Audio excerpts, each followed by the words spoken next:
the whole problem of human suffering and the consequent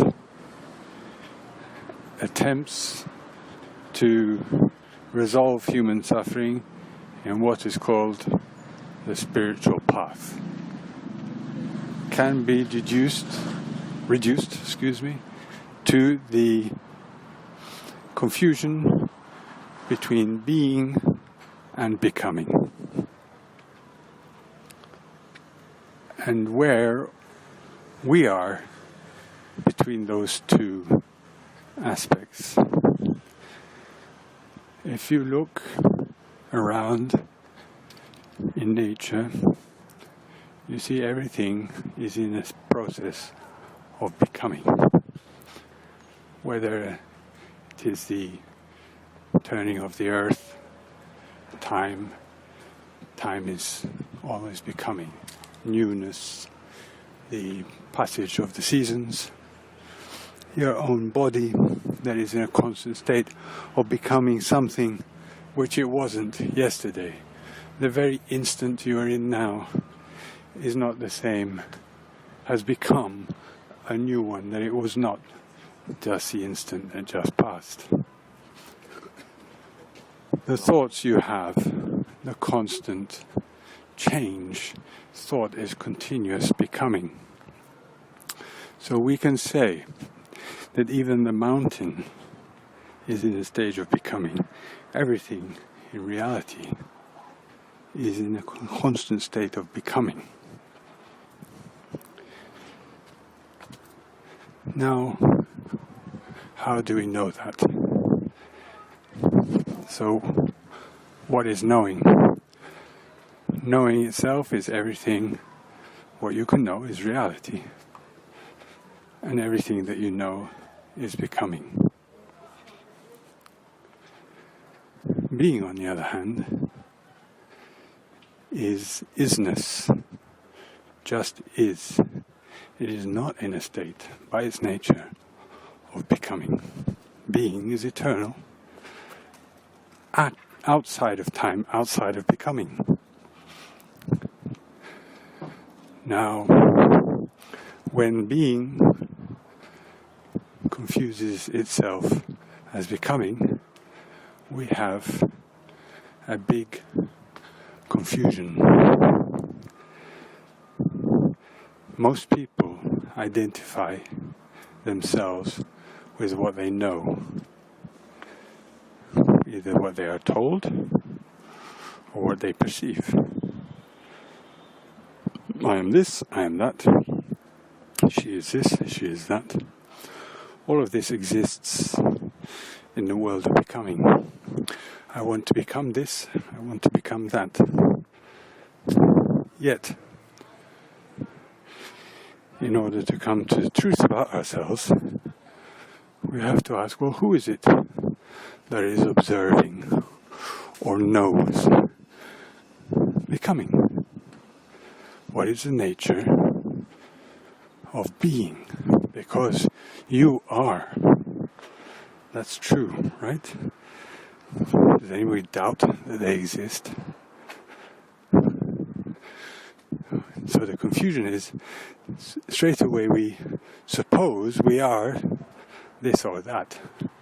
And as everything we have in front of us, everything we have touched, smelt, tasted, heard or seen, is in a state of becoming, we assume that we also is in a state of becoming, because we don't know anything else.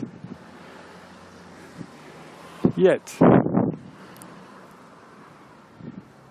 being is what we are.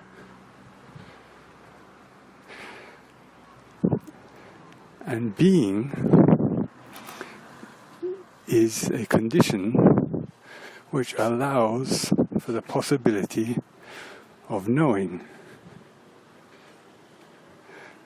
You only know that there is such a thing as becoming because you, in your essence, are not it. The only way you know anything is because there exists in you something which is not that thing. And therefore there is a difference. Like the only way you know there is movement is because there is stillness. The only way that you know that there is time is because there is a point outside time in which you, as it were, see time flowing. So the metaphor, like a river, the whole life is a transforming river. If you are in the river, then you are in a constant state of change, and there's complete confusion. You cannot even come to knowledge of anything, especially if the river is spiraling and vorticing and frothing and foaming. You are unable to think clearly like a drowning man.